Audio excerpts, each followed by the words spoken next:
The Crew. It's a very complicated game for me to talk about. On one hand, I really adore it, but at the same time, I also kinda dislike it for its mobile game-like upgrade mechanics, the live service nature, and well, Ubisoft. Now, to be fair, Ubisoft isn't a stranger to racing games. They got the Trackmania series, the Trials series. They also had experience from publishing the Tokyo Extreme Racer series in Europe and Driver San Francisco after acquiring Reflection Studios. Well, before they gutted it for Watch Dogs. Look, there's not a lot I can say positively about this company as a racing game enthusiast. They killed Driver for Watch Dogs. We all know how that ended. But anyways, sometime after 2006, a number of members of Eden Games would depart thanks to the bad working conditions with Atari and form Ivory Tower Studios, a racing game studio under Ubisoft. Just like with TDU, they would try to pursue a very admirable goal of starting another evolution of the open world racing genre by attempting to make a one-by-one recreation of the entire USA as a drivable map. Except it did not really go as planned, mainly because that would just be annoying gameplay wise. So instead, it's somewhat of a downscaled version of the USA, but with the important bits still around. Just don't look at Laguna Seca or the Sebring Raceway. You might want to terrorize Ubisoft after that fact. Surely this game is in the right hands and Ubisoft isn't gonna ruin it, right?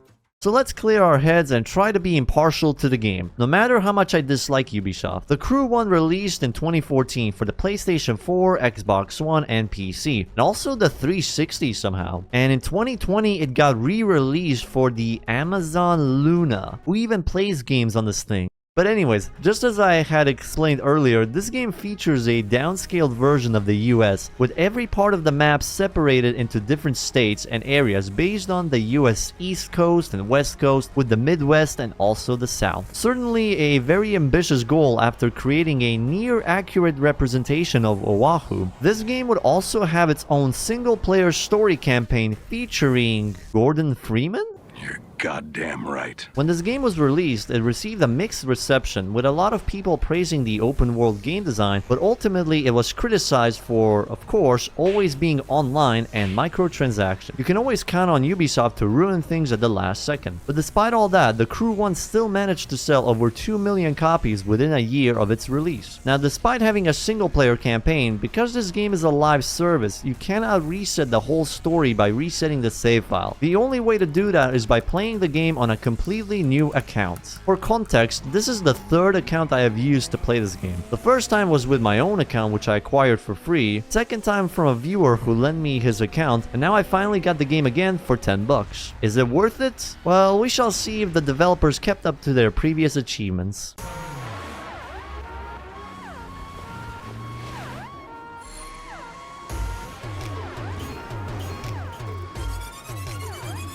So let's get the important bit out of the way first. Game's handling is very arcadey. It's very easy to make the car slide, and most of the cars have the exact same handling model, exception being the separate specs and other types of vehicles such as the motorbikes and monster trucks. For the most part, you just do racing and open world cruising with a bit of mini games scattered throughout the map, but then when it comes to the single player stuff being the story missions, they are the usual time trials, but also missions where we get to take down the enemy, and they certainly like to die with style.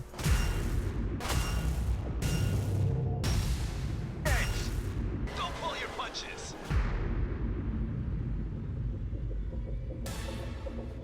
But speaking of the single player, it's certainly surprising to see a live service game like this offering any single player content. So let's talk about the story. We play as Alex Taylor, a character that looks too much like Gordon Freeman, so much so that I'm just gonna call him Alex Freeman. Alex here is part of a street racing crew led by his other brother, Dayton, called the 510s. Skipping most of the prologue, a deal with a man named Shiv turned bad and Dayton was shot dead in front of Alex, as he was then framed by a corrupt FBI agent for the murder. This one's dead. Halfway in the process of becoming a pussy, Alex gets the chance for vengeance as he is offered to work as an undercover agent working for the FBI to investigate the previous corrupt FBI agent and Shiv, who has now taken over the 510s. With the deal taken, Alex is now tasked to get his own ride with cash using taxpayers' money. Our starter options being 3 muscle cars and a single JDM car because...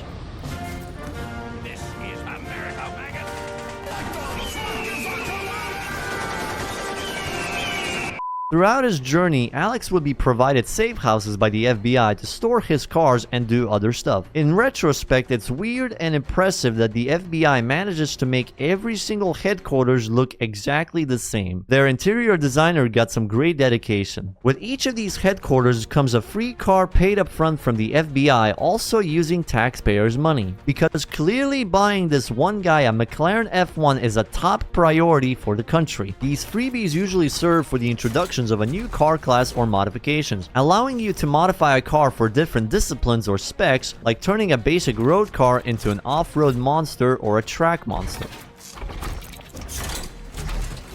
There's even a collection board to look at all the cars in the game and the spec modifications available to each car. However, despite the amount of modifications available to each vehicle, it comes at the cost of having much less cars in total. The Crew One sports around 61 usable vehicles in total, not counting the different spec types which could easily triple the total car counts. There's also some DLC exclusive vehicles like the police cars. It's not much, but hey, I bet you've never seen a monster Abarth in any other game. It is still impressive how Ivory Tower managed to give the cars some proper damage model. Like, the cars in this game can get pretty banged up if you're not careful or just drive recklessly. Even though the damage carries over, it's easily circumvented by simply switching cars, going back to headquarters, or simply relying on the story to fix the car for you. Other than that, we got the usual performance and visual upgrades, though they certainly know how to make it look interesting. I do have a minor nitpick with this. It's a bit hard to imagine the part being fully attached with the car during the selection, but it's pretty unique overall. But back to the story. Throughout his journey, Alex tries to claw his way up the ranks of the 510 gang in multiple famous US cities, starting off from Detroit? I'm taking you Detroit. No.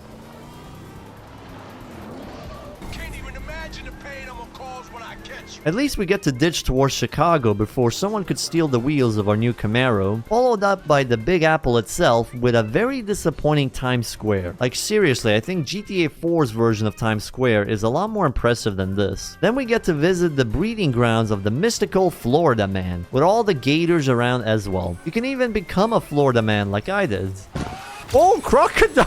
New Vegas after a nuclear winter. Patrolling the Mojave almost makes you wish for a nuclear winter. And a very unrealistic Los Angeles without the homeless people and douchebag influencers at every corner. Something a lot of AAA developers would continue to fail at. And these are pretty much the areas they take you to throughout the story, with many more areas left undiscovered. With in-between areas steaming from the long country roads, great for some chill drive with probably K-Rose radio from GTSA playing.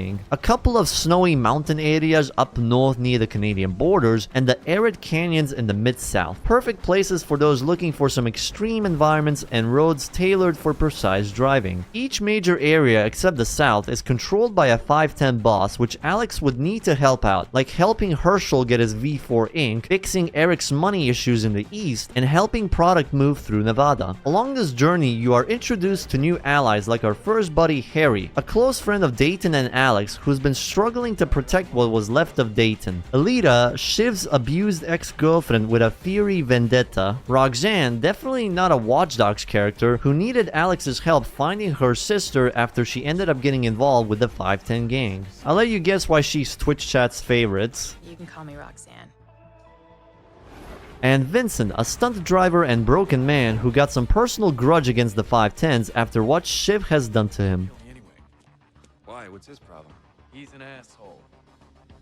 And I hooked up with his wife. Zoe, your main FBI handler, she'll be the voice you hear the most aside from Alex. She does remind me of Chase Lynn from Undercover, so I'm sure she's not gonna betray us. While the story itself is a pretty basic revenge plot for the most part, with some very predictable plot twists, this is surprisingly a very unique approach for a racing game to take. The closest a racing game has been to something like this was Driver San Francisco and Need for Speed Undercover, with a pinch of Need for Speed The Run. It certainly helps with how much personality and effort was put into the cutscenes, how the opponents of the story are characterized, and giving us a glimpse of how the main villain has affected the lives of many people with the friends Alex makes during his journey. Though speaking of friends, you can pretty much complete the storyline solo or with a crew of your own, so the crew in the crew is optional, it seems. It's a shame Ubisoft pretty much dropped the ball hard with the storytelling in 2018, where the Crew 2 would release and reveal to everyone how the story aspect has been dropped completely. completely, with the Crew now mostly being a Forza Horizon competitor in full, ditching the gritty atmosphere and world building set by the Crew 1 in favor of a perfect world where no conflict ever happens in a car culture festival. But ultimately, I think this story is a welcome addition to the game. I'd even say the story here is a standout compared to how other racing game stories go. The only bit I'd complain about is with the very predictable cliches such as a fake betrayal, the weird bits with the game itself spoiling its own story with the mission objectives. Tells me you like the direct approach. So I propose this. One race, me and you. I sure hope this won't be a setup. Oh wait, it is a setup. How could that be? He promised we were gonna race. The fact that you can't really do anything else in the game without completing around maybe 20% of the story first. And finally, the animation physics. Medium left. Triple caution, stay center. Concentrate, Sammy, please. Sammy, you are wrecking the car. Ubisoft being Ubisoft somehow managed to even ruin the cutscenes with an update resulting in some weird physics, specifically with the Wild Run update. An update that introduced bikes, monster trucks, and dragsters, but the update also comes with a nasty bug turning the physics super weird in cutscenes. You've probably seen some of these goofy cutscenes from other videos, and then there's the upgrades and microtransactions. This game has quite a predicament with that, as there are two types of currencies, the regular cash and then there's the crew credits, which is the premium currency. Both can be used to purchase cars and parts, but being a live service game with its microtransactions, the game really pushes you to purchase the premium currency once the story is over, with the only thing left to do being the multiplayer and the grinds. Landmark Tour, 4-hour events.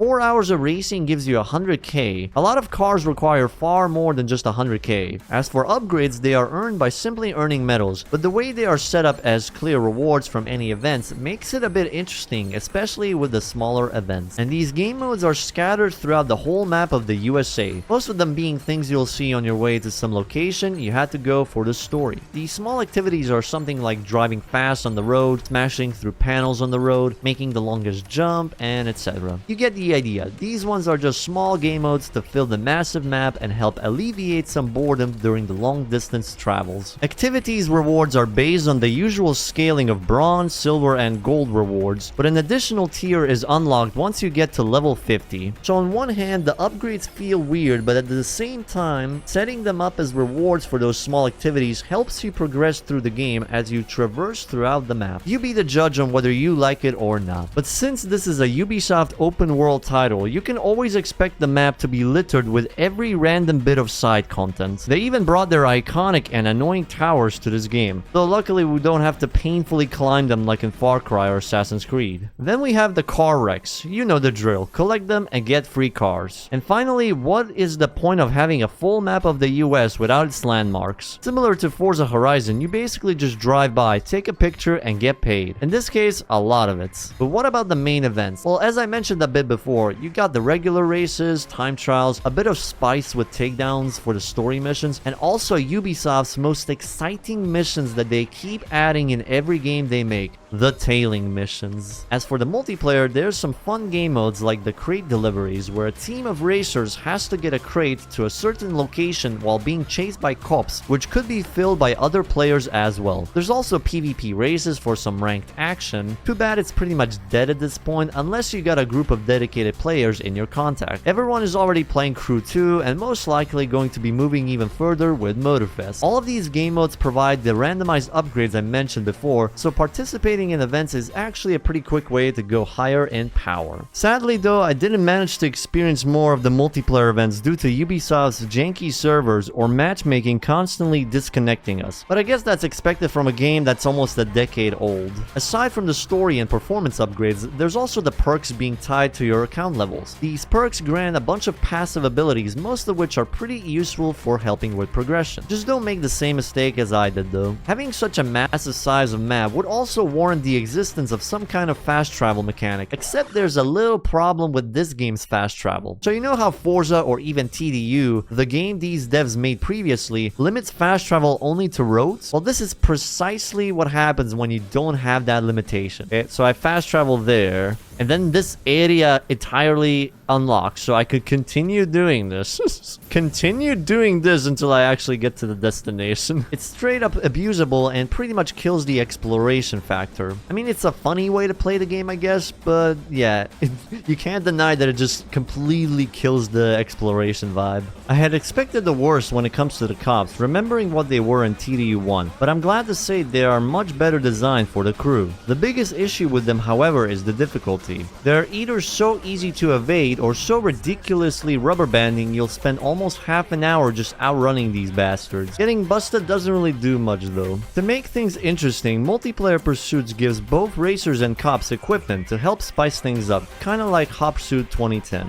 Followed up with a line to the cops expansion, Calling All Units. In 2016, Ubisoft also announced the second and final expansion pack for the game, one that gives the ability for players to become a policeman and start chasing the drivers. While it is unique with the vehicle offering and additional features for multiplayer pursuits, its content is bizarrely generic and a tad bit wacky with how there are now cops street racing recklessly in police vehicles. For lore reasons, you'll be playing as a new character named Clara instead of Alex whenever you enter a police vehicle. And honestly, I think that's all I can say about the crew. The game is certainly fun and enjoyable compared to the future release, but out of every single racer by Ubisoft, this game is not my favorite. That title goes to Driver San Francisco. The story is a pretty generic revenge plot, but it's still a major highlight of the game. I'd argue even taking the spotlight from its multiplayer features for me, especially with how well the story utilizes the massive map, mixed with the very unique car specs, allowing for some unique modifications and encouraging players to use multiple cars most of the time. And with the amount of available game modes, that becomes a common occurrence. All that in a package is the reason why I adore this game compared to its sequels, and why I'm not as excited for Motorfest despite people saying that it will dethrone Forza Horizon. I just don't really care that much about it, if I'm being honest. Best case scenario, Motorfest becomes TDU1 remake, but with Horizon Festival vibes, but at the worst, it's yet another Crew 2 game. Sadly though, I didn't get much of an experience with the multiplayer side, so instead, you dear viewers, I want you watching this to share with me and everyone else reading down below the best moments with the Crew's multiplayer. Doesn't matter if it's recent or super old, and I'm always reading comments anyways, no matter how old it is. So if you're watching this vid years after it's uploaded, comment down below as well.